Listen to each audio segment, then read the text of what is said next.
The sword is a symbol that has been very important in Europe for a long time. It's at the core of pretty much all our mythology and all the literature and stories that we have.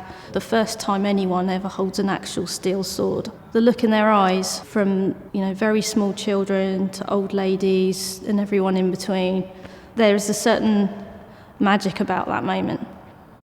There are so many reasons that people join HEMA and so many reasons that they stay in HEMA. The people who join are usually interested because, firstly, there's swords. I think that doesn't need explanation. Swords, oh my gosh, swords, we love swords. Everybody loves swords. The people who come in are interested in learning something, and the people that stay find what they're looking for. I couldn't really describe per se why I love it so much. It's just, I can do it forever. It's mentally challenging as well as physically challenging. It sort of has an all-around workout of the body and the brain. I love the community more over than anything, just how humble the fighters are and wanting and willing to help each other, and it's more like we're brothers in arms. But past that, it's just the martial aspect, the techniques, what you can do with weapons that are this length or longer or even shorter.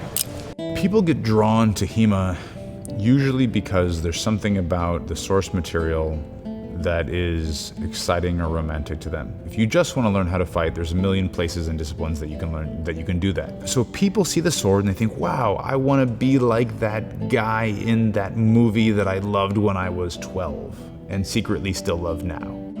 I remember one time I ran into someone from high school, and I was pulling into my parents' house and he was across the street, and we just got to talking about where we are in life and what we're doing, and of course HEMA came up and he said, oh yeah, I've gone to a couple of those groups, that do the reenactment, and I've gone to LARPing and we fight with swords too. I was like, oh, that's cool, do you want to see my stuff? Of course, I always have my gear in my trunk of my car, and I pulled a longsword out and I pulled a rapier out and I was showing him, and just his eyes got big and he was like, oh, this is not what I thought you were doing when you said you do HEMA. One of the beautiful things about HEMA is that there are various aspects that appeal to different people.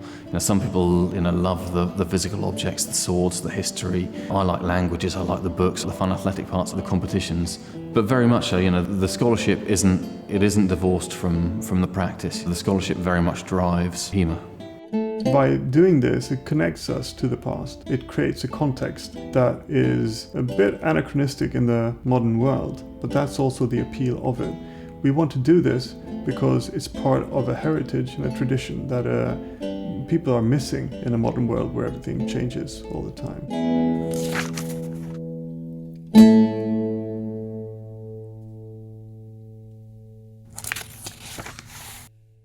The historical European martial arts are those fighting systems, those martial art forms, to use a word to define itself, which originated or were widely practiced in Europe at some point. That historical period for us usually means Victorian era backwards. Mancelino in 1531 makes a distinction between sail play and a fight with sharps. And for a fight with sharps, he says, keep your point out and snipe their hand, basically.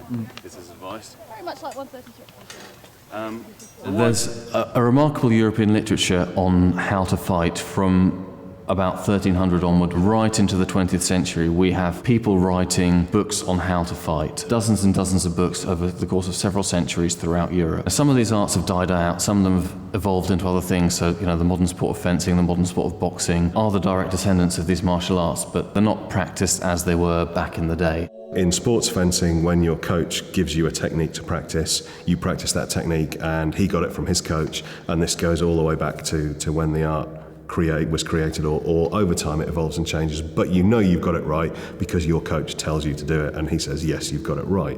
And that doesn't happen in HEMA, or at least in first generation HEMA that hasn't happened, because we've got a source material and we've got nobody that's able to say, this is how the technique is done. At its core is the reconstruction of European martial arts through source material. The research and the study of the old manuscripts and the application through drilling, technique training, sparring and competition.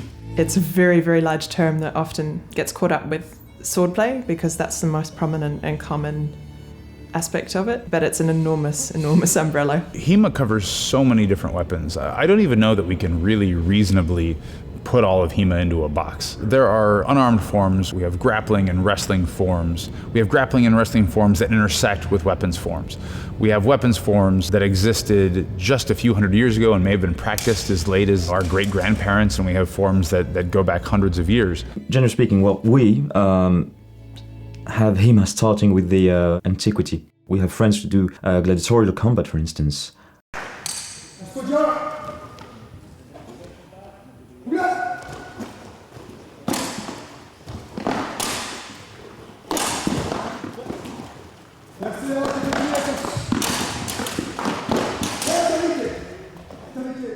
You're looking at weapon sets such as sword and buckler, and then longsword in the earliest periods, wrestling, use of the dagger against the dagger or unarmed against dagger, use of pole weapons such as spears, halberds, poleaxes, and then as the swords develop through side sword into rapier, and then from rapier into small sword, in that same period you start to see saber and backsword come in as well, and of course there's mounted combat all through that period as well. You know, there's such variety that everyone finds something that appeals to them. The level of variety that you see in the martial arts that people know about today, that's the same level of variety that really is available for weapons as well. This kind of sword is called a montante. It comes from Spain and Portugal and Iberia in general. You also find swords like it in Italy and elsewhere throughout Europe. The style that's used with the quote silver is that it's used very much like a short staff. Its tradition is a little different from a lot of the Germanic traditions in that it deals quite often with a lot of simple strikes and fighting against multiple opponents, with an emphasis on solo drills rather than attack, defend, attack, defend, attack, defend, because of the unsafeliness of even a blunt version of this weapon. Forward, back, sit down. The montante was used by frontline combatants, Marines, people protecting other people, and generally any situation where someone found they'd be at a disadvantage and fighting against multiple opponents. Just part of why it developed actually was that in Spain during the Reconquista, one of the biggest problems they had was that the armies of the Moors outnumbered the Spanish and Portuguese so much. So developing systems of combat that were useful against multiple opponents was a very big problem. Today, right now, maybe there are fewer of them that are actually practiced, and that has different explanations. There's more source material about some weapons than about others, but it's also just about hype and popularity. Within HEMA, it seems like more people practice longsword than any other art.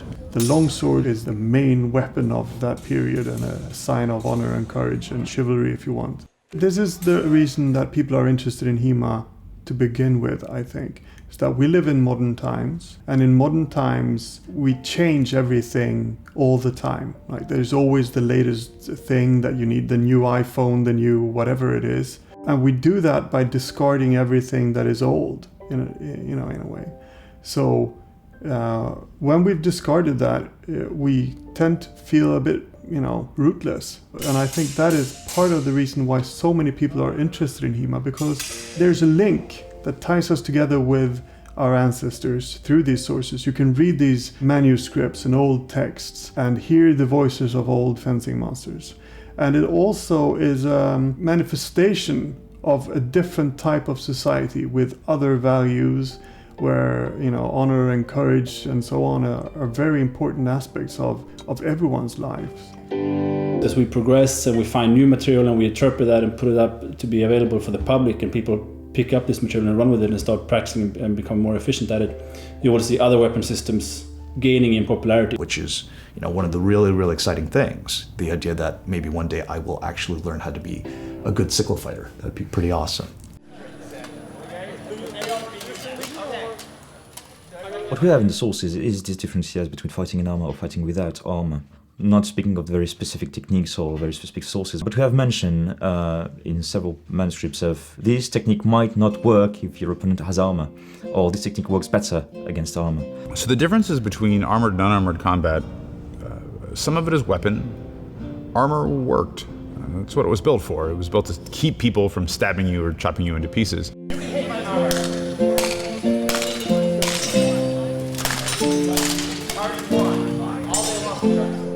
And when you're studying an art that focuses on stabbing people and chopping them into pieces, you have to find some way to win that arms race.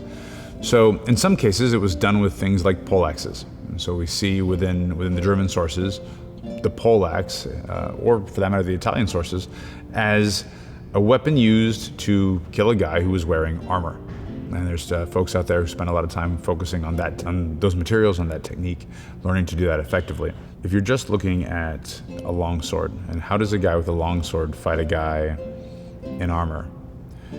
We have a series of techniques, generally called Harnischfechten, harness fighting, right, armored fighting, which includes stuff like half swording, or the armored hand, which is to grab your sword's blade somewhere, halfway along the blade, hand on top of sharp blade, glove or no glove, whatever. And then to use it essentially as a very small spear, and we begin to see overlap in poleaxe techniques and hooking and otherwise using the weapon as an object to not just stab or chop your opponent, but to manhandle your opponent so that you can create an opening in a place where the armor is weak, maybe in the armpit or in the elbow or deep inside the gauntlet, and then work that point in there, and then drive it in to cause some kind of damage to your opponent.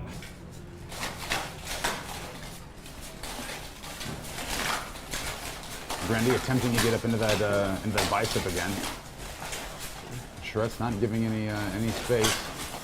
Attempted a wrench over with a pommel, and the point went in. Looks like it went up underneath the right armpit. Right. It also pulled his mail out if you're looking. It's a little bit like jiu-jitsu. It's a little bit like grappling. It's about position, position before submission, working yourself into a place where you can get that point right where it needs to be, driving it in, and then really sinking into that advantage. Incidentally, in the armored section of the medieval wrestling corpus is where we have all of the groundwork. So medieval ground wrestling is armored wrestling. The reason being, often armored encounters would be encounters to the death. You basically had to follow it through unless somebody gave up, but generally not. So we have quite a few number of pins, a number of locks, a number of ways to hold a man down so that you can draw your or his dagger and try to get at him in his armor once he's on the ground underneath you. It's something that operates, while philosophically perhaps similar to Blossfechten or unarmored fighting, mechanically it works very differently. It looks nothing like the armored combat that we see in shows or on television or any other kind of place. It looks, to the untrained eye, I think probably a little bit more like a brawl. And to the trained eye, it looks like something infinitely less like a brawl than what we might see on our favorite television show. A lot of prejudices about historical combat, a lot of misconceptions come from film. And at the same time, film is the reason, I think, why a lot of people started with HEMA, because they were inspired by seeing the sword on the screen. The age-old conflict between fighting for effectiveness and fighting for story. It's so hard to get both right at the same time. The filmmakers lack the knowledge and the form language to make their actors look like convincing fighters. So they will often use camera tricks and editing tricks to make the fight scene look violent, but it doesn't necessarily make a very compelling action scene. This is what a lot of HEMA people see as bad. Like, you don't really see the fighter in the actor, you see an actor with a sword. If you look at the lightsaber fights in Star Wars, the sequence is purely aesthetic. It's a collection of well choreographed moves. It's more of a dance than that is a fight. You can actually see that there is no real sense of danger. The problem in a fight is a lot of it is about feel. And when you're showing somebody a fight, you have to exaggerate. But if you're exaggerating in a fight, you're showing your enemy what you're going to do. So the two don't go well together. Noorderwind is a historical European martial arts club which focuses on combining HEMA and authentic historical fighting systems with entertainment, such as live show and film. So what you see in other kind of movies like Asian martial art films, there is great aesthetic quality to the way they fight, because there is a fighting system there, and the performers are very well trained in that system. So HEMA has this form language, has this innate beauty, and this is what at Noorderwind we try to achieve. Even though people are not looking for HEMA coordinators or HEMA choreographers per se, once you are at the position in which you can call the shot as a HEMA person, then you can sneak HEMA in. Taking something from a source into real life, into a training environment, is really going to be about experimentation. I think it's really important to think about this as an evolving iterative process. First you have to choose, are you going to have that manual translated into your language, or are you going to learn that language yourself? Unless you're already a native speaker. But even if you're a native speaker, it's not easy for you to read your own language when it's 500 years old.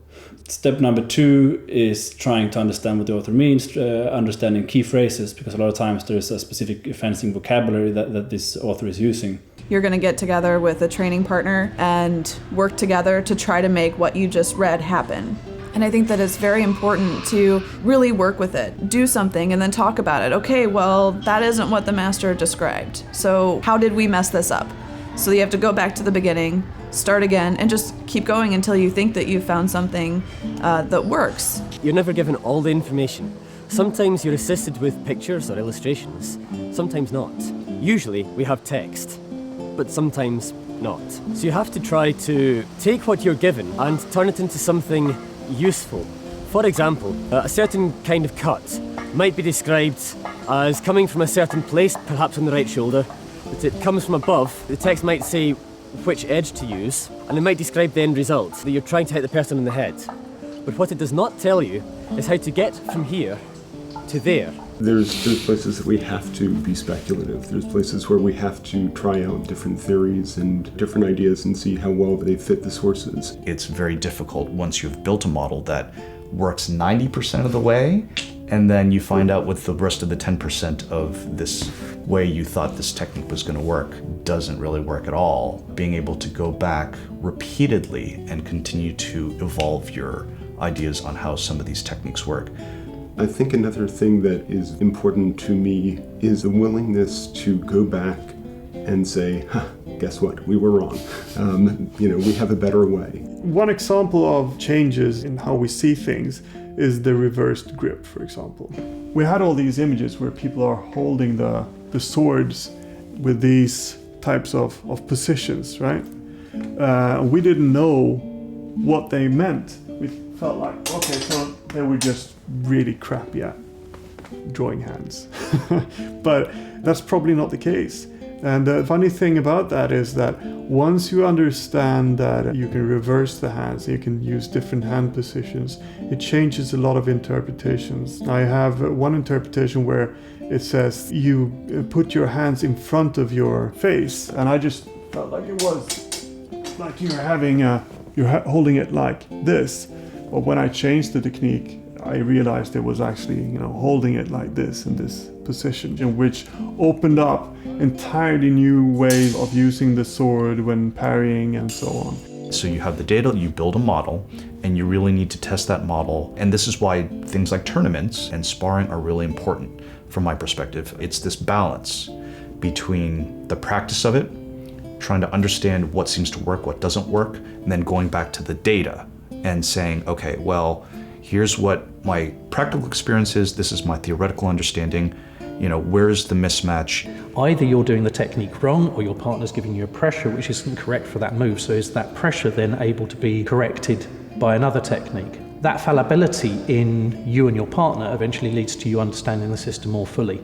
But then you need to be able to apply it as well, and not all manuals have instructions of how to train it.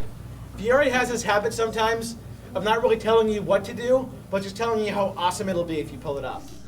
The historical European martial arts sources, I would say, roughly divide into treatises and manuals. A treatise being essentially an advanced written study on a topic which the reader is already expected to know something about.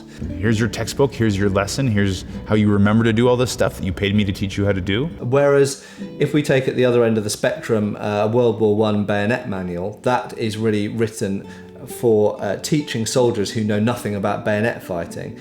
These books came from as many different kinds of people as there were books. They weren't just written by knights, they weren't just written by commoners, they weren't just written by masters. Some of these were written by men like Agrippa, who were not masters at all, but perhaps just talented fencers that had a method of fencing they wanted to share.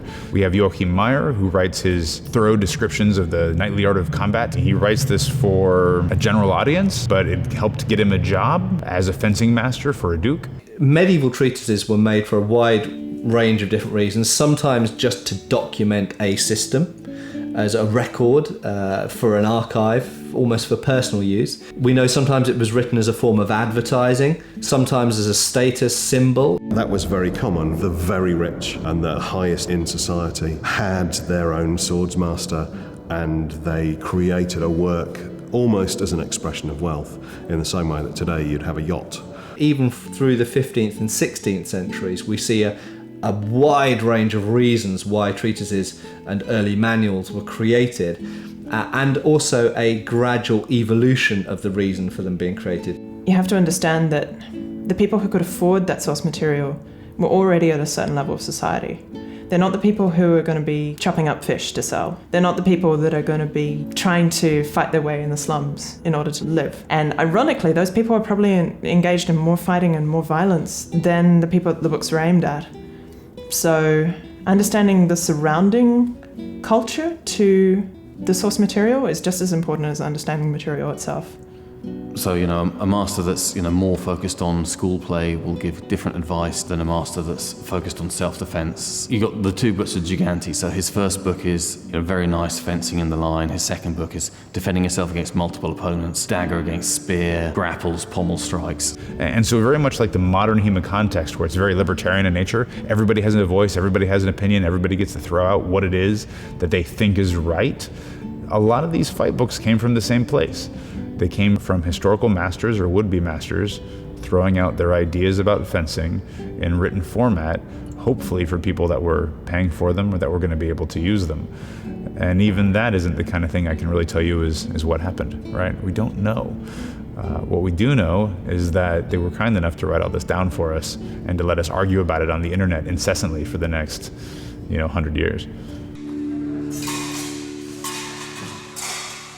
It's very hard to simulate a sharp sword in a fight, because sharp swords were designed to hurt people and kill them and cut them open in all kinds of awful and horrible ways. We don't want to do that in a club. We like our training partners. We want to go home and live to fight another day with them. So to simulate the thing that we are training for in a safe way is a huge challenge. The most common weapon used is the steel fader or the steel blunt. Fader is a modern name for it, but a steel blunt practice sword that has safe rounded edges and flex to it so you can thrust. That is what most people use across all weapon disciplines.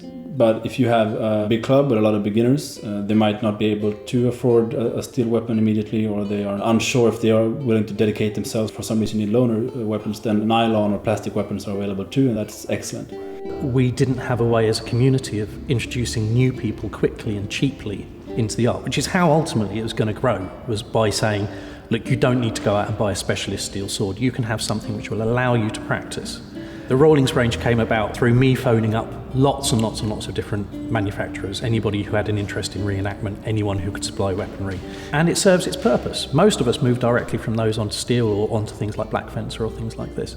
In my opinion, you want to progress to steel weapons as quickly as you can. I think there's a lot of value in that, partly because they handle better, but also partly because you're doing fencing and that should be done with a weapon that is approximately the real deal. So there's an identity thing to working with steel weapons as well. I've been blessed with many occasions to go through handling session with originals. I try to not exactly copy the shapes of the originals, but I want to copy the feel of the originals. For creating a safe blade to fence with, we need to adjust a few things. We need thicker edges, we need flexibility, we need a button on the tip.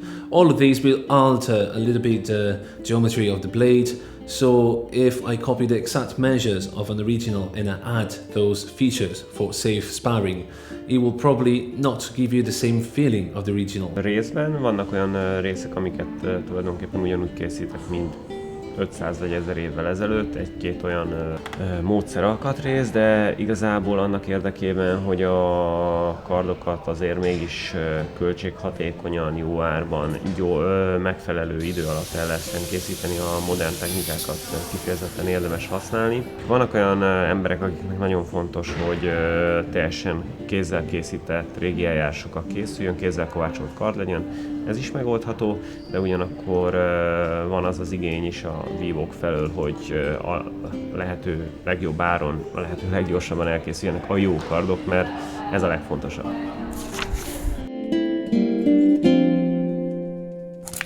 This is the lost second book of Nicoletto Giganti. Nicoletto Giganti is one of the most celebrated Italian fencing masters, Italian rapier masters of the early 17th century.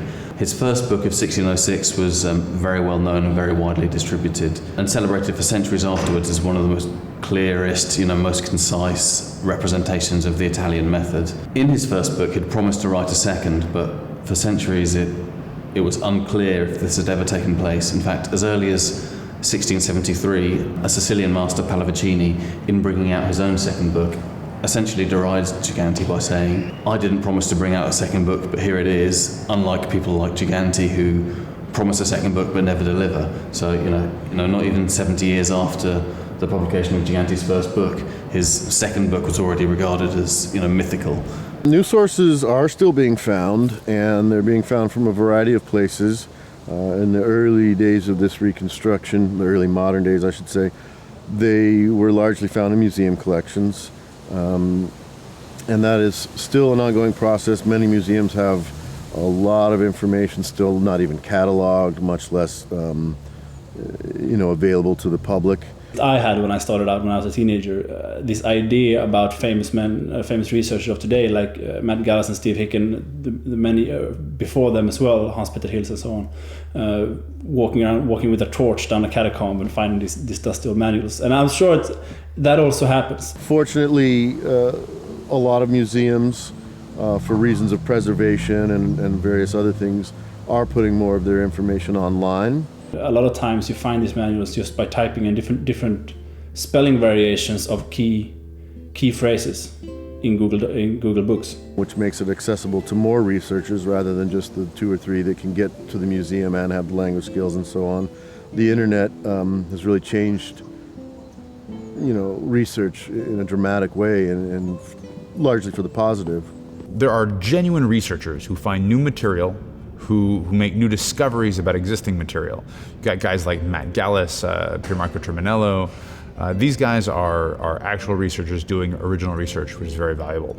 Then you have guys like Michael Chittister and the crew over at Wichtenauer, who are not necessarily doing research, but they're making the material available to us, which is infinitely valuable, like the most valuable thing that could happen to us after the initial research itself. Well, Wichtenauer's purpose these days is to try to bring together all of the source materials that we study, especially for the martial arts from the 15th and 16th centuries and before.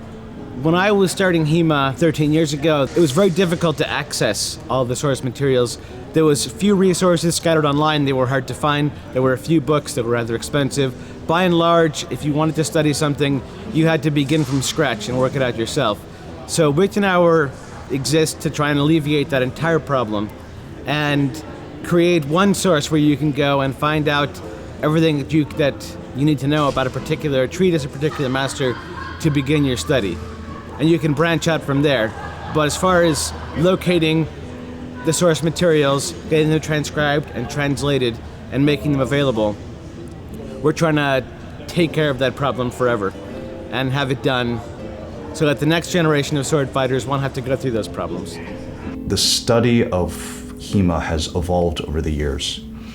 I think people have become much smarter and much more creative in looking at other sort of supporting sources and data to try to get more information about the relevant context for how these techniques work. Like statues, for example, how they portray fighting, if that's the case, or just depictions of fighting in other sources than martial art sources to complete the picture. I had a researcher who was here a year and a half ago who was looking at a painting and was looking at St. George on a horse and just how his body was absolutely, unified with the horse. And he said, based on his equestrian researches, that's exactly the pose he should have been in order to power a blow. Pour l'Antiquité, il n'y a pas de manuscrit de maître d'armes, donc on s'appuie sur des sources archéologiques, directes ou indirectes, des mosaïques, des fresques, des lampes à huile, des bijoux, des objets du quotidien, ou pour les gladiateurs, des casques directement, qui ont été découverts à Pompéi par exemple. So it's out there in a lot of ways, and often you don't know it's there until you stumble across it. Fast forward to the Howard de Walden collection, which itself has an interesting history because Howard de Walden at the beginning of the 20th century was a great collector of fencing books. When he died, he passed it on to his heirs, and essentially it got, this great collection of fencing books got stuck in a barn in one of the home counties, and it was only rediscovered again a few decades ago. It's now a permanent or semi-permanent loan at the Wallace. A couple of years ago, the Wallace collection had an exhibition, The Noble Art of the Sword. A chap called Joshua Pendragon was the assistant curator, and he gave a link to a list of works that were in the Wallace collection, and I started emailing him because there's some interesting stuff in there. And then we started saying, hang on this list of the holdings, there's a reference to Gigante 1608. Now, there's a couple of fencing bibliographies over the centuries that list a Gigante 1608 as a reprint of the 1606, which in itself isn't that interesting because fencing books get reprinted all the time. However, we were aware that Marchionni in 1847 makes some quite specific claims about what's in Gigante's second book. One day I happened to be here. There was a day with guest lectures about various subjects relating to the sword, and I was like, can we have a look at the Howard de Walden collection? And the staff were like, yeah, sure, it's just there, pointing to a filing cabinet, and we opened it up, and immediately as you start flicking through the plates, you see that it's different stuff to his first book, and you see the cutting, and you see the buckler, the dagger against spear. We knew immediately it was the second book that had only been rumoured to exist. Within fencing circles, no one had ascertained that it existed until that point. Navati gave us a facsimile in 1902. Francesco Navati. Unfortunately, it's hard to say how accurate this facsimile is because some art critics have looked at it and said that it looks like a 19th, 20th century redrawing of a medieval manuscript more than it looks like a medieval manuscript. So until we get those scans of the original, we won't know how reliable these pictures are. One of the questions that comes up a lot is, how do we know that these masters had any idea what they were doing? The most honest answer is we don't. There's a myth among some of the HEMA practitioners that because a source is older, it is somehow more authentic or more authoritative, and that's not necessarily true. Kind of goes hand in hand with that is this idea that just because it was written down in the past means that it's an unquestionable source, which again is not always true. There were bad fencers in the past just as there are bad fencers today. When we're attempting to interpret a manuscript, you kind of have to start from an assumption that the person that wrote it knew what they were talking about. And obviously we've got no way of knowing that until we've got it to work, or not, as the case may be. To stand any chance of coming away with a workable system, you have to make the assumption that they're right, but you need to be aware that you've made that assumption so that you can at least be objective about it. We don't know that they knew what they were doing, but we have some evidence that they did. I mentioned Fiore earlier. Fiore della Barri, an Italian swordsmaster, claims to have fought, I believe, 5 duels wearing nothing but gloves in his sword and came away unshamed. I don't know if that means he killed 5 men. I don't know if that means he managed not to get hit. We don't know exactly what that means. At least I don't. But we have indications that this guy was real, that his students were real people, and we have some records of some of his more famous students. Prior to books being printed, well, those were expensive projects, so getting the funding from those usually came from a patron of some type or so on. As a general rule, we tend to think that the patrons are getting the better quality guys, but there's no way to prove that definitively. Politics and, rubbing shoulders was always going on.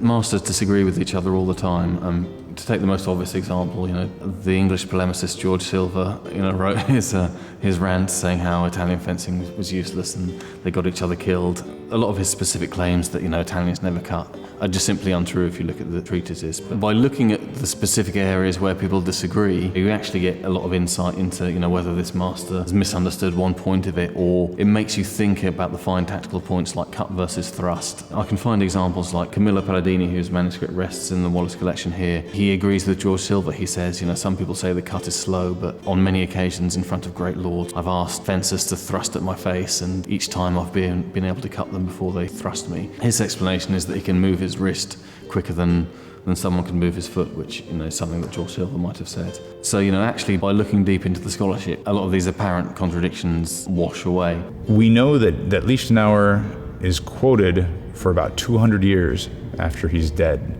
that fencing students and teachers continued to believe that what was taught by Lichtenauer and by Lichtenauer students was valuable.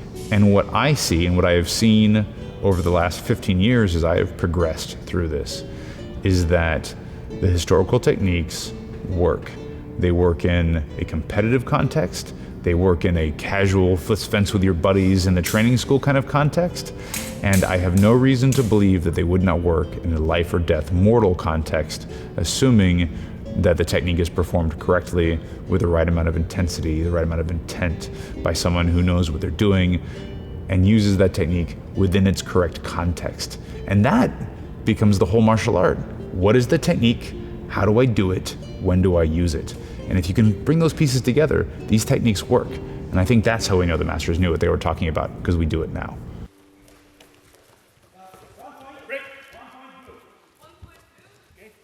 I do a lot of modern wrestling as well, and what for me is very sad about modern wrestling systems is that they've been very sportified, and a lot of the techniques are based on rules that don't make any actual sense. And when you go back to the historical sources, you get a whole nother perspective, a much more true perspective, if you will, of what wrestling is actually about.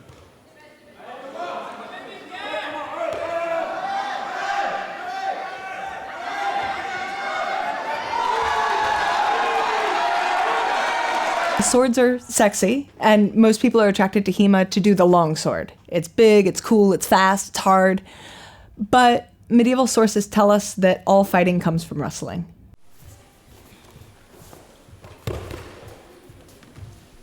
It is a good question, if you have a sword, why wrestle? And the answer is because when you come close enough to each other, you are now in wrestling distance, despite the fact that you have a sword. There are optimal distances to apply various sets of knowledge. In particular, what I study is the German system that's based off of Johannes Lichtenauer's writings, and we are admonished over and over to attack whatever openings our opponent gives us. And so the wrestling curriculum gives us another opportunity, another way to attack those openings, to take the moments that are given to us. It's in the wrestling that you learn how to exploit feeling between opponents.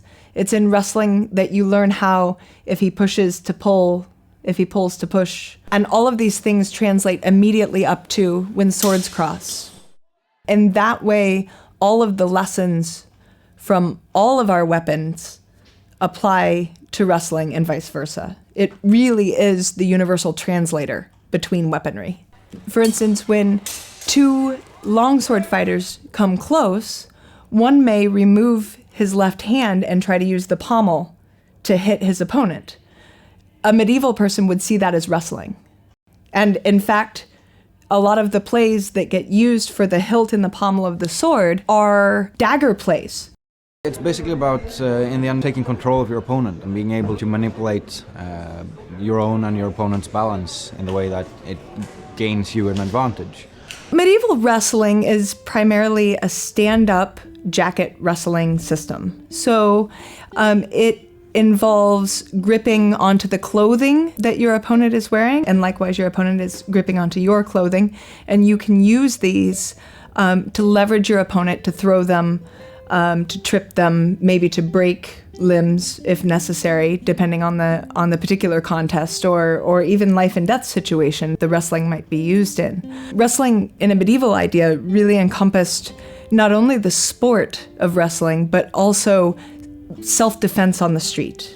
So you might find yourself wrestling with no weapons or wrestling with weapons, but the same techniques apply. You know, if you had to look for a modern analog that would be the closest thing, you might look to maybe even Japanese judo, surprisingly, for many people. But again, it's a stand-up, jacketed system. The sporting contests that we know about in medieval wrestling, how they competed friendly with each other in wrestling, was to the throw. They didn't roll on the ground very much. There wasn't pins, not submissions, not chokes. They saved that for serious encounters.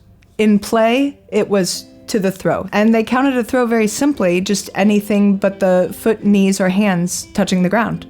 If you deposited someone on the rear end, that's a throw.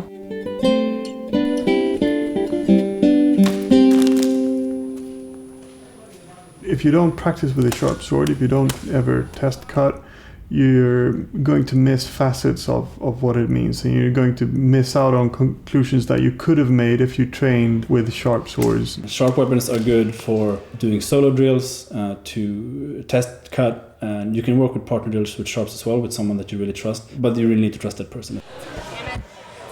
At the New York Historical Fencing Association, we actually train for, although it's kind of unrealistic, we're training with the idea that if we're in a position where we need these swords to protect our lives or to take the life of someone else, we want to make sure that we're using it in such a way that we're, kind of every motion is effective, whether it's cutting or thrusting. If you fence with sharp swords, you're going to realize that sharp edges cut into each other, so they stick like this.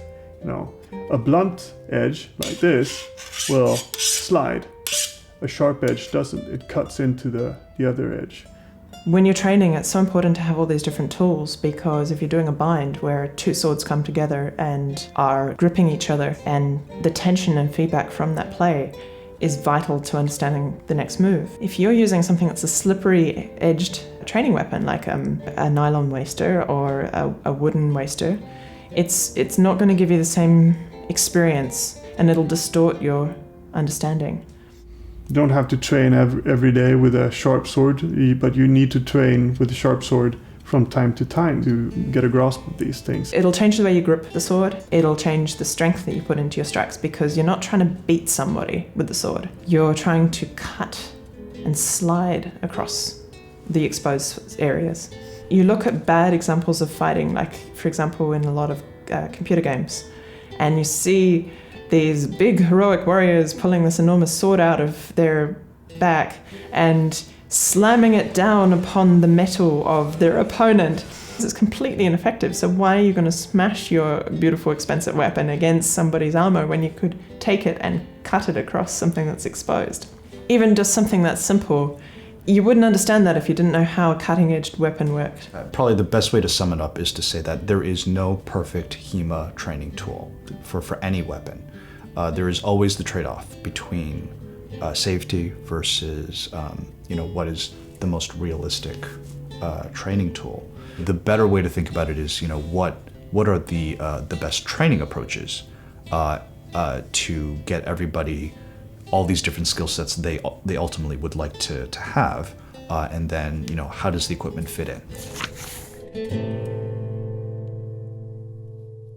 In terms of the modern HEMA revival, the first point to make is that people have been looking at earlier styles of fencing for a long time. For example, another master, Costantino Calderoni, quotes Marozzo, a guy from 1711 who's completely different to a book published in 1536. Is conscious of the names of these historical masters. Into the beginning of the 19th century, we had Belgian guilds still practicing with longswords. So long after longswords were obsolete in civilian life and in the battlefield, people were still using them for fetch school sport, essentially.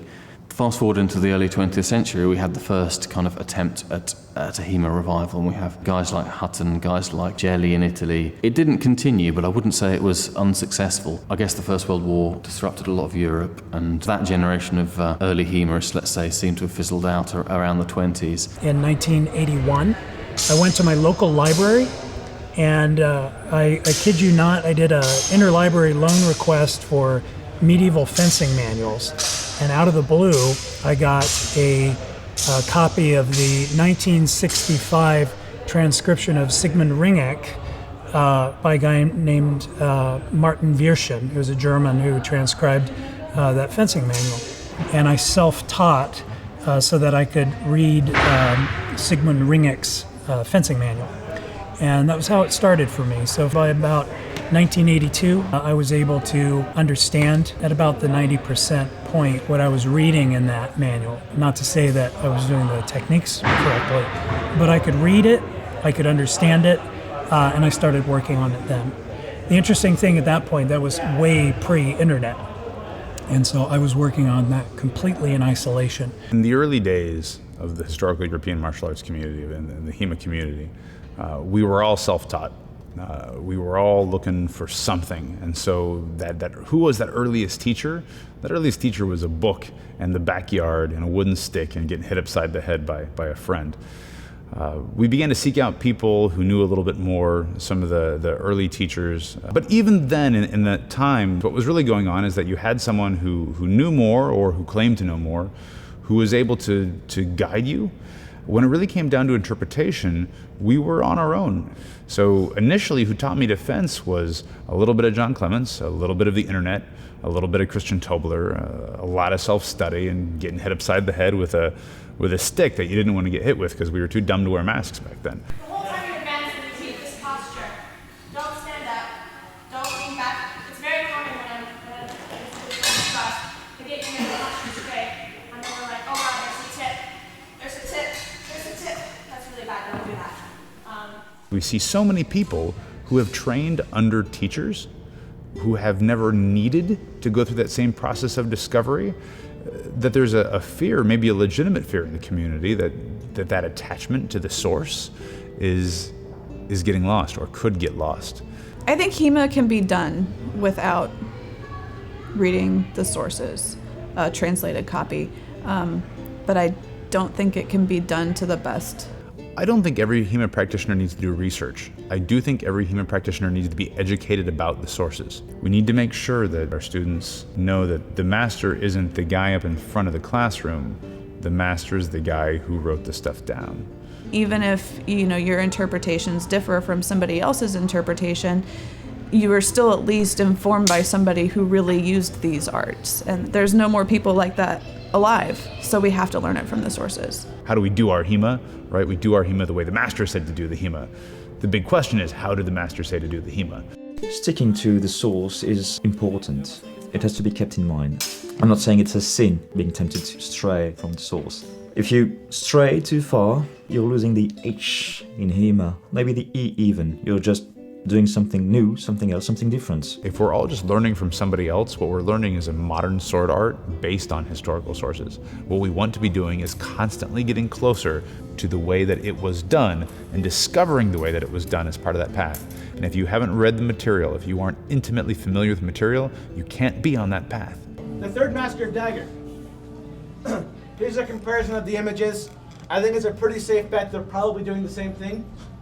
I can't be 100% sure.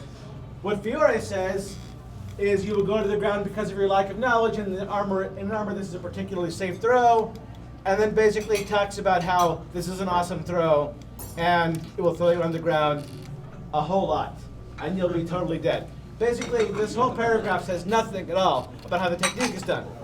Then we go over to the German stuff, and not only does he give us a whole huge paragraph, but he explains how many steps to take and where to take them, and gives you a whole huge explanation of the exact mechanics of the throw. It is an old debate. Should we study one manuscript and stick to it as a canon, or should we try to have more of a holistic approach and work with several manuscripts? And it all comes down to your own goal. Some people like to work with only one manuscript because they want to try to recreate that specific style or art. Let's say, for example, you want to work only with Achille Marozzo from the Bolognese school, while others want to become efficient fighters with a specific weapon, and then they draw from a number of various sources, everything that they think can enhance their own skill or knowledge. When I fight, I like winning, so I draw on whatever I think is appropriate to that time. I really prefer to get my techniques out of as many as different 3 times as possible, and then choose the ones that adapt better to my body types and to my skill sets and to my strengths.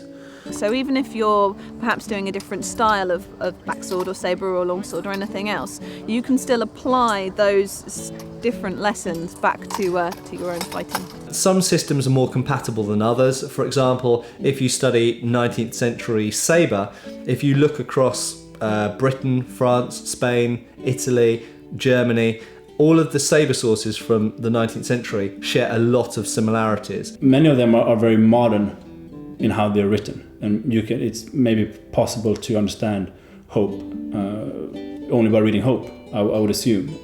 However, there are some systems which are really quite a bit more different. For example, if you look at I-33 sword and buckler and you look at Marozzo sword and buckler or Bolognese sword and buckler, they're quite different. They stand differently, they hold the buckler differently, they cut in different ways, they deal with attacks in quite fundamentally different ways. So you could mix Marozzo from the 16th century and I-33 from the late 13th century, but I don't think that they would necessarily go together very well as a system. As for the historical integrity of it, that's a personal choice. Obviously, if you want to recreate the fencing style of a certain place and period, then you stick to the sources of that place and period.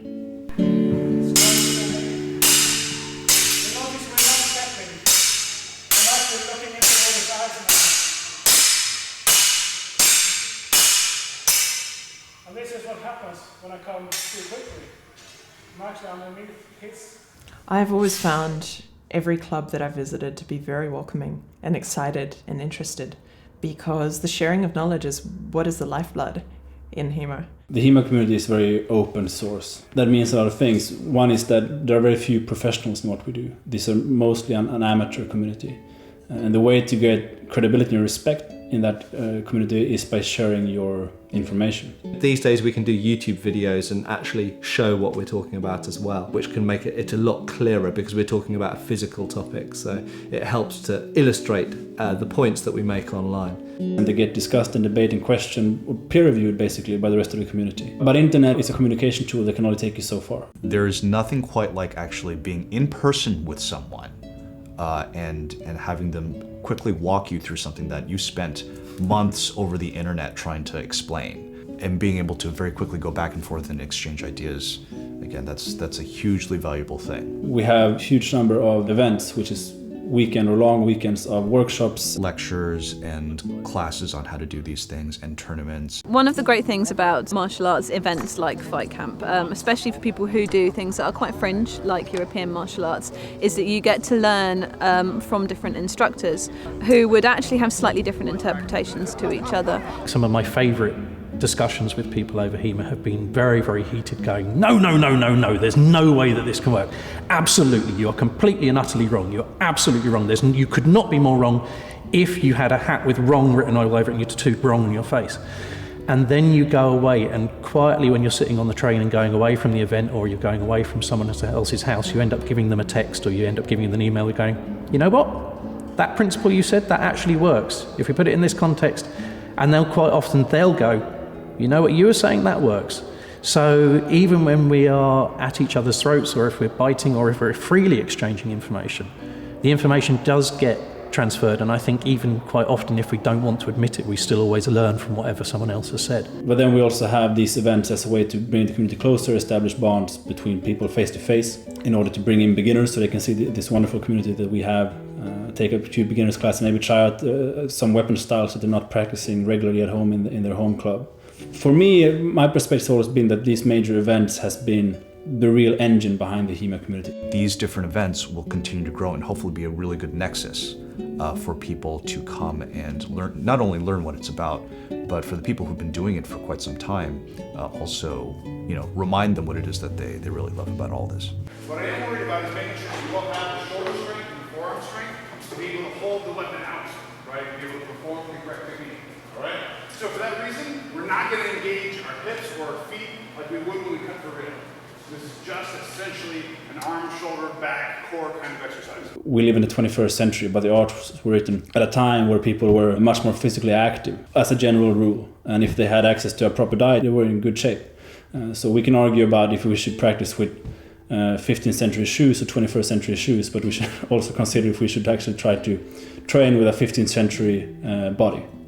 It means that you have to work out. It kind of goes back to goals. If the aim of the club is just to explore the martial arts and walk through it, and they don't fence much, or when they fence very lightly, fitness is not so much an important factor. But for those clubs who are more interested in, say, competitions, fitness will become an issue. There are very few sports as active as ours that do not incorporate physical training. So it's a non-issue for me, really. Fitness is just a tool.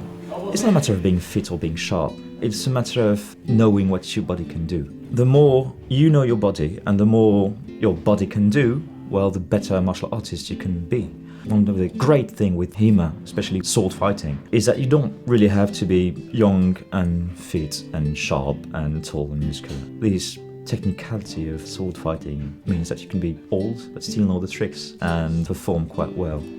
So I think for somebody who perhaps doesn't feel very comfortable in their body, learning to fight with weaponry is a great way to go because it takes the focus off you, it extends the force that you can create, and it gets you moving. And anytime you move, you become more in your body. So it's a good feedback cycle.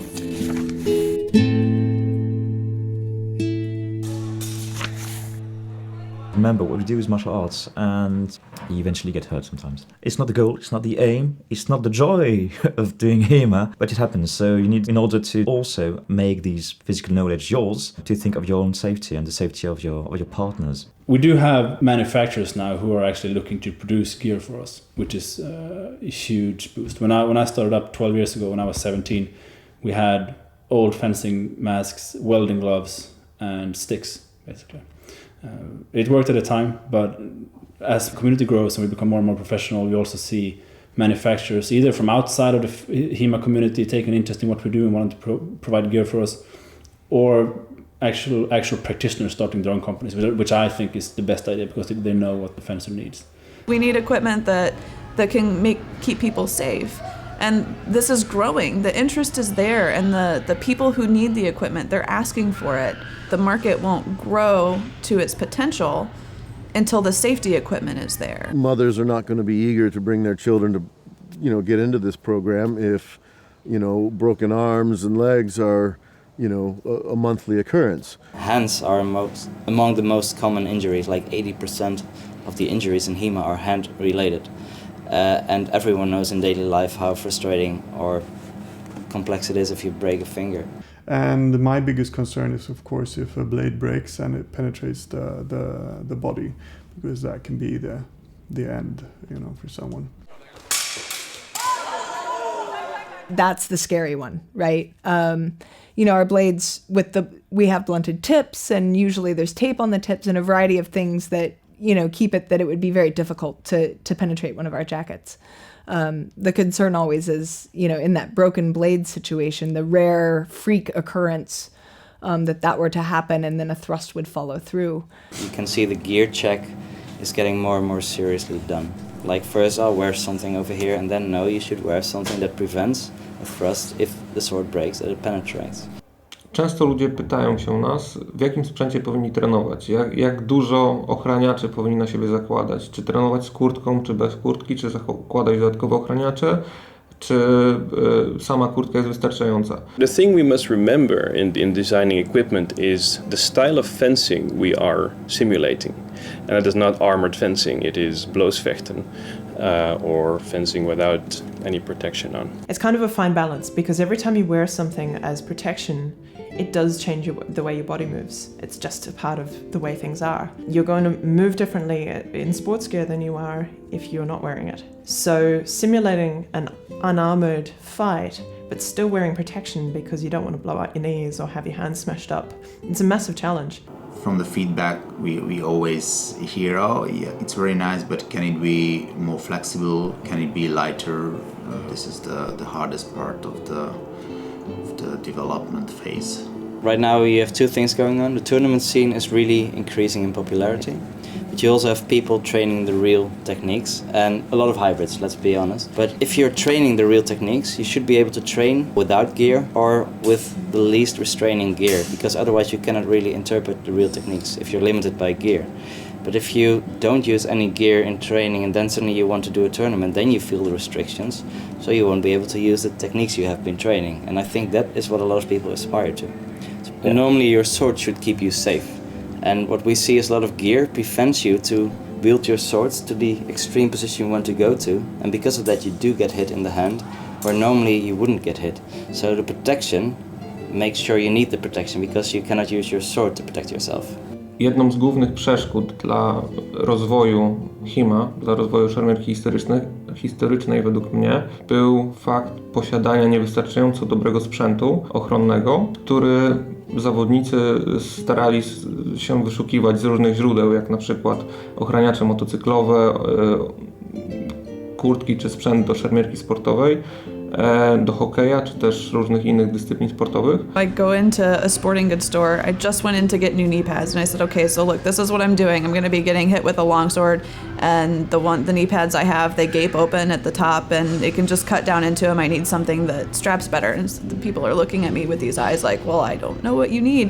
Klienci, zawodnicy cały czas poszukiwali sprzętu, który będzie odpowiedni dla nich. Czegoś, co będzie od początku do końca zaprojektowane do walki na miecze. We're still trying to get the best thing that will work when what we need is the best thing that's made for it. Sprzęt do szermierki sportowej nie spełnia wszystkich wymogów, które powinien posiadać sprzęt do szermierki historycznej, chociażby z tego względu, że waga broni, którą się posługujemy, jest dużo wyższa niż waga broni sportowej. Some products are basically identical, like the fencing mask or chest protectors, for example. Some products are similar, needed to be modified, and there are, of course, equipment which are only used in HEMA. W szermierce historycznej potrzebujemy kurtki, która posiada dodatkową warstwę amortyzacyjną i potrzebujemy również ochraniaczy zewnętrznych, które dodatkowo zapobiegają uszkodzeniom stawów, uszkodzeniom kości. One very important gear is the neck protector, which not only protects the neck but also the collarbones. The next one, which is also very important, is the back of the head protector, which protects the back of the head, back of the neck. One very crucial part is the hand, which needs to be protected, and we've been tackling this problem for a long time. Yeah, it's still unsolved and struggling, but we are not alone. The hand is one of the most complex parts of the human body. You have so much movement going on, and this is of course the place you interact with the sword. You have lots of vulnerable pieces as well. To really come up with a design that gets the energy out of the strike and to disperse it over a sufficient surface area is really hard with the space you have to work with. We always like to make the analogy between music and longsword fencing and HEMA in general. It is something the ancient masters used to do as well. What for us is important here is that we see the same amount of technical finesse that is required to handle the sword. And this is why we came with the idea that we would like to make a glove, a protective glove, with which you could play a musical instrument. And that's the challenge we set ourselves to. The conditions in HEMA are so extreme that we believe the scientific approach is the only right approach to do this. You don't necessarily take something that is already there and try to improve it. You study the conditions of the product you're designing for, and you start from scratch with the parameters you get. What are the actions you actually required to take? Not only the sword fighting, but also the grappling. But also, for example, putting gear on and off, also in case of an emergency. We have a partial prototype here, but we had to cover it because of IP issues. So it's slightly thicker now and it moves slightly less optimal, but here you can see. So hidden behind this little sports glove is our prototype. And to show you that it works, I'm going to grip the sword first. And you see that I can move around unrestricted and shift from one grip to the other. And it's almost as if I'm not wearing anything. And everything here stays covered, no gaps whatsoever. So a consequence of putting our glove in higher scale and higher context and involving external investors is that we need to protect our intellectual property because we are looking at something that will have to be much bigger than HEMA in order to be sustainable. So this is why we haven't been able to show the HEMA community and our backers a lot of details, even though we really, really want to. So in order to be able to put it on the market, we need money. For that, we need IP protection, and because of that, we cannot show anyone anything. For now. There is a fancy jacket with my name on it, which was almost like an inside joke. Axel Peterson od dłuższego czasu szukał kurtki, która będzie spełniała jego wysokie wymagania jako zawodnik. I was in Poland for a competition and I noticed that the Polish fencers had a gambeson with great arm movement in it. Wcześniej używał różnych kurtek trenerskich. But the sport fencers never raised their arm above their head as we do some of the time, so the arm mobility is very restricted. It was just because there was some padding to it and because the aesthetics of the jacket was very appealing. Podobał mu się jakby poziom mobilności oferowanej przez nasze kurtki w tamtym czasie. Odezwał się do nas i stwierdził, że chce taką samą kurtkę, tylko trochę bardziej uwspółcześnioną. Because the Polish fencer used more or less a straight up gambison, which meant it was proper protection and proper movement, but also it was laced. And I thought it would be better if we had zipper, for example, and a whole bunch of changes like that, a throat stopper to catch thrusts, and just took it from there. Zrobiliśmy dla niego tą specjalną kurtkę. Stwierdziliśmy, że jest to dobry design, jest to dobry model. Axelowi zależało na tym, żeby rozwijać szermierkę historyczną, więc zgodził się na to, żebyśmy zaczęli produkować tą kurtkę nazwaną jego imieniem, jako osoby, która współtworzyła i była pierwszym testerem tej kurtki. It was supposed to be just a jacket for me, and I asked them to put my name on it. I don't know, maybe they did as a joke, more or less, but it turned out to be a very popular product. There's a lot of things to take into consideration when you're designing a modern HEMA jacket. The first being washability. We all want to be able to throw our stuff in the wash and get it clean. We need a certain protection level that is generally above what you would see a medieval man wearing on the street, certainly. Mając doświadczenie wcześniejsze z produkcji sprzętu ochronnego dla rekonstruktorów historycznych, dla rekonstruktorów średniowiecza, wiedząc jak działają historyczne wzory, które powstały do tego, aby były używane właśnie z taką bronią jak miecz jednoręczny, jak miecz dwuręczny, pasują do tego, żeby można je było wykorzystać obecnie dla rozwoju szermierki historycznej. The cut of the garments is vitally important to allow us to raise our arms clear above our heads in ways that aren't necessary in modern fencing. We also have a different aesthetic. What we think is attractive on a man's body is very different from what a medieval man thought was attractive on his body. And that changes some things. It very much depends on the focus of the individual HEMA practitioner. What are they looking to get out of their HEMA experience? Z jednej strony jesteśmy zależni od wzorów historycznych, z drugiej strony możemy sobie pozwolić na odrobinę ekstrawagancji przy projektowaniu i dodać trochę stylistycznych, współczesnych smaczków, które ludzie zajmujący się szermierką historyczną doceniają.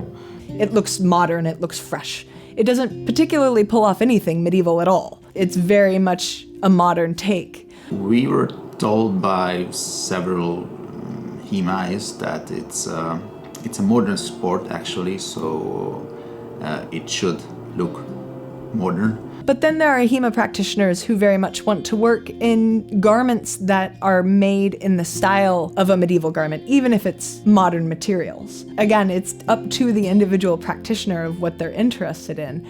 And that works out well, I think, for the producers of equipment, because there are a lot of little niches to be filled, because everyone has a little bit different approach to their HEMA experience. The other thing that really resonates with the HEMA community as I know it is a matter of self-presentation. Czynnikami takimi, które pozwalały na pewną unifikację, było chociażby to, że duża część zawodników zaczęła używać podobnego sprzętu, czyli jakiegoś rodzaju pikowane kurtki. Drugą rzeczą było to, że wszyscy chcieli mieć czarny sprzęt. Chcieli mieć czarny sprzęt, żeby odróżnić się od szermierki sportowej, która z kolei wymaga podczas zawodów, podczas treningów używania białych kurtek, białych spodni, białych skarpet. We start to be a household name, where people actually know what you mean when you say that you do HEMA. Now, when that happens, and it's just about to happen, the reputation that we have at that point in time is the reputation that we will have for a very long time. It's something that we'll have to work. I work with advertising, and this is just one of those things where it's the way it is. So it's very important for us in our community that as we study a form of combat, for example, armored combat, that we're doing it right, at least as best as we understand right. And that means not taking 12th century kit against 15th century kit. So if we're gonna do armored combat, we're gonna look good. We're gonna look like people who are serious martial artists studying a serious martial art, which happens to include armor. We don't wanna look like we're playing some kind of a game. Let's present ourselves in a fashion that is professional, that is athletic, that says serious martial artist, and if you are a competitor, that says serious competitor in the modern world. We don't want to give an impression that actually turns people away from what we're doing who would have done it if not for an issue of perception. In 2011, we did the first live stream of the tournament finals, and that turned out to be very, very popular. So we've done that ever since. And I know there are other events that's also done the same thing. Long Point, for example, in Washington. You know, it was an experiment when they did this for the first time, and we really didn't know how it was going to turn out. That also brought a lot of attention to the tournament. Maybe that's another reason why tournaments are popular. People are hoping to get on TV. We realized, though, that it had a lot of potential for outreach. I think at about the same time that we did that first one, there was a little video that was done here by a guy named Matthias Rierlin, where he attached a GoPro camera to the end of a sword, and so you were actually getting the view down the sword as a couple of us swung the sword around. And he took that video, he put it to some music, he put it up on YouTube, and it went viral. And when that happened, that really opened our eyes. It was so unexpected, and so I think the guys at GHFS started really taking a view that this was a real tool for outreach. So started working on it a little more from that point of view. It was part of a larger scheme to make everything a little more professional so that we were taken a little more seriously.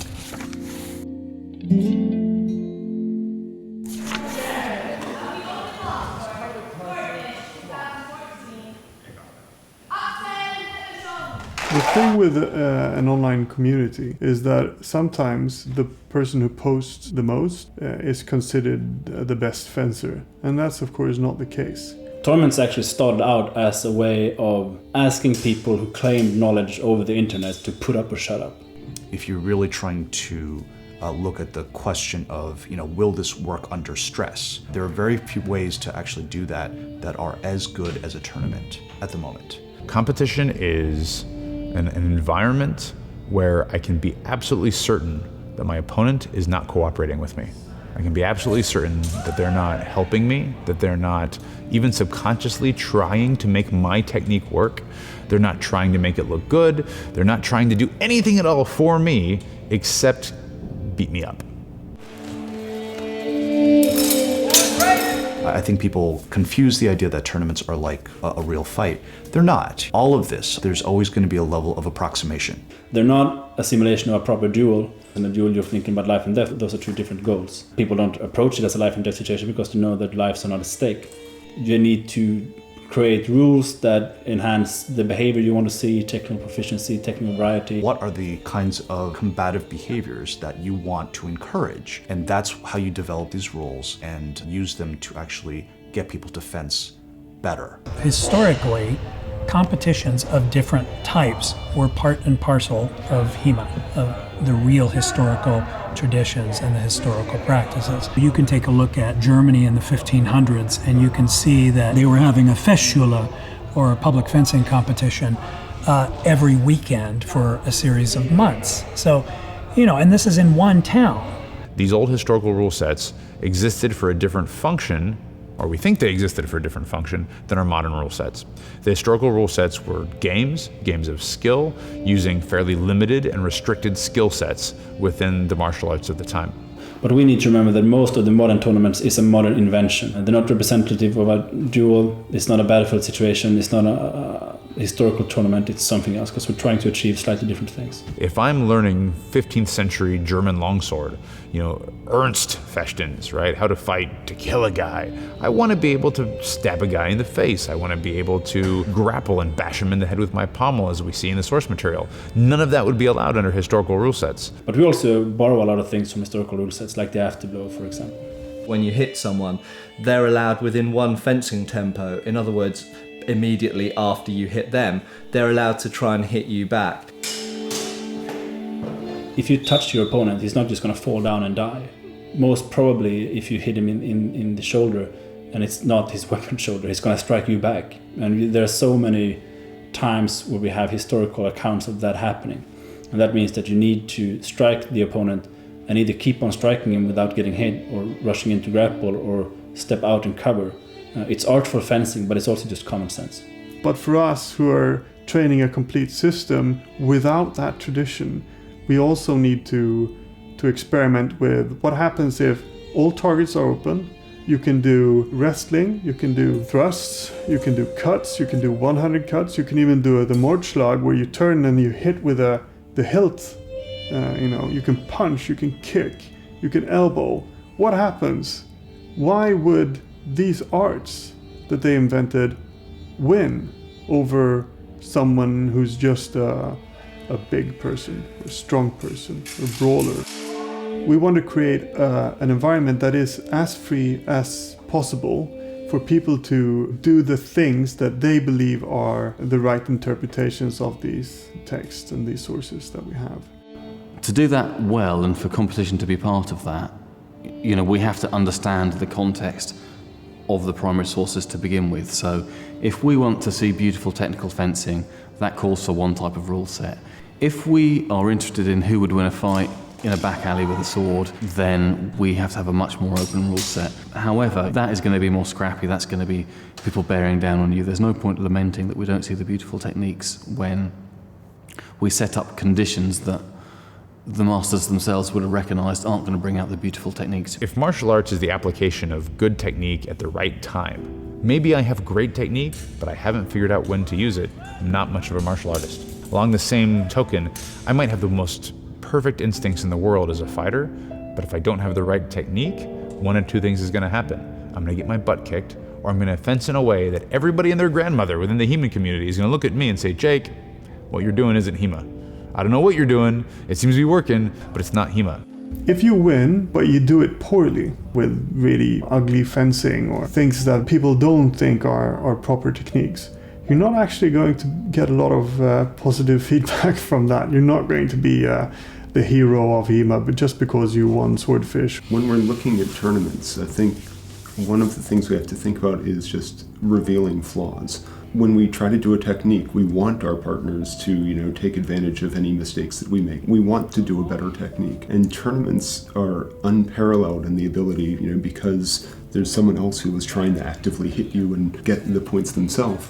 I'm going to really learn how that technique works at full speed, full intensity, against somebody who absolutely doesn't want it to happen, and what kind of mechanical tweaks need to happen there. What do I need to do with my feet, with my hips, with my hands? If it works, why? Remember that. If it didn't work, why? Remember that. Did it not work because I'm out of shape and I'm too slow?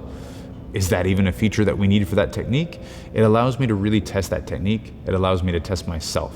How well do I know the material that I claim to know, that I claim to teach? I know for a fact that Anders Leonard entered this tournament, this Swordfish, with the specific idea of practicing techniques, and I watched him carry out some techniques. If we get the context of the competitions right, the things that work very often will be things that are advised in the books. You look at Elisa Keskinen from Finland, who won the ladies' longsword. She was doing some seldom used techniques. She used a technique called the Krumpau.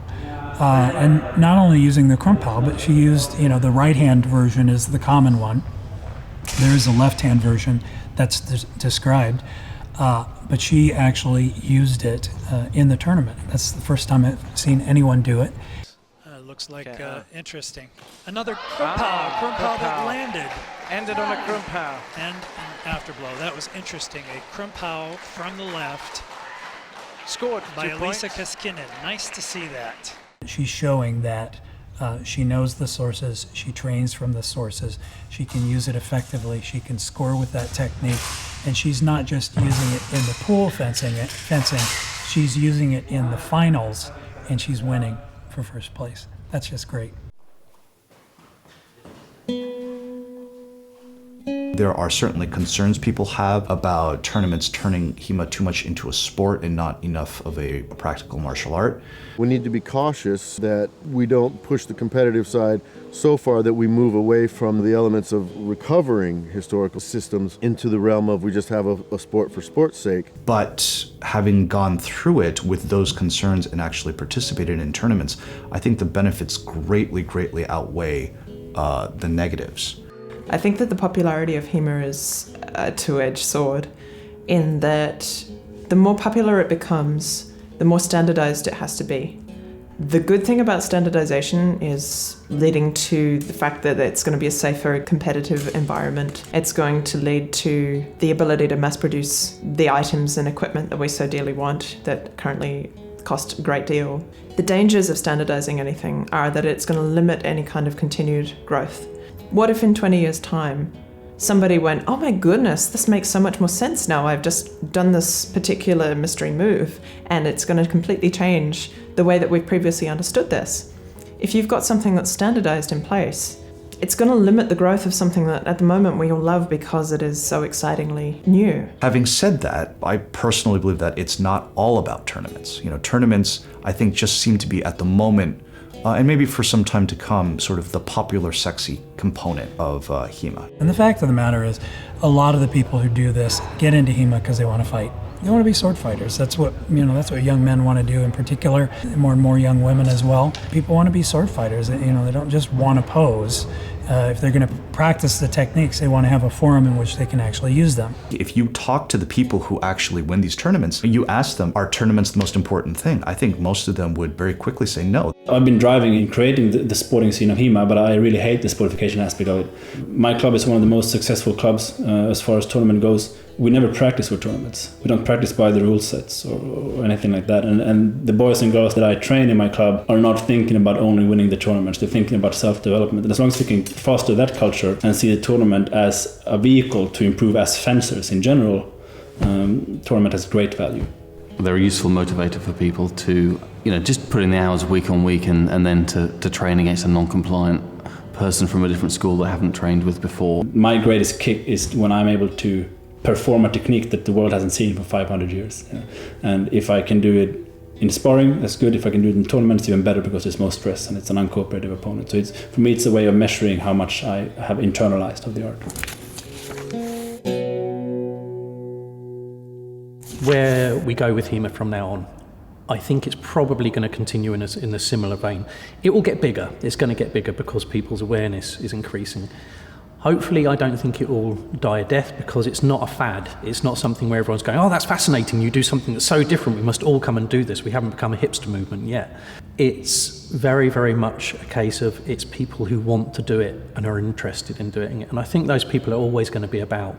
So it's not too big to collapse in on itself. It's still attracting people who have a genuine interest in it as a martial art or as a historical item or whatever.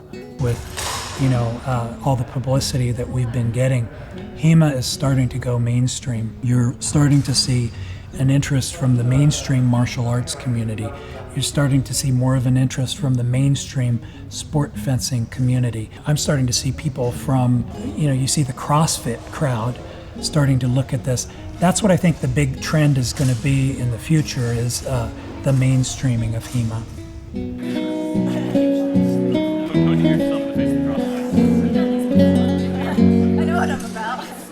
There really isn't one particular kind of person that does HEMA because people come to it for all different reasons. They might come because they're romantics, they might come because they love the movies, and they might come because they want to get in shape. They come for all different reasons. There isn't a particular kind of walk of life that I haven't run across in HEMA or that seems to be really dominant. I know soldiers and cops, management consultants, IT guys, computer specialists, grade school teachers, professional athletes, soccer moms. I mean, I've run into all kinds of people who are practicing HEMA. I'm a lawyer, math teacher, freelance writer, criminology degree student, copywriter, project manager. It's not people who are going to dress up in costumes necessarily, although it is those people too.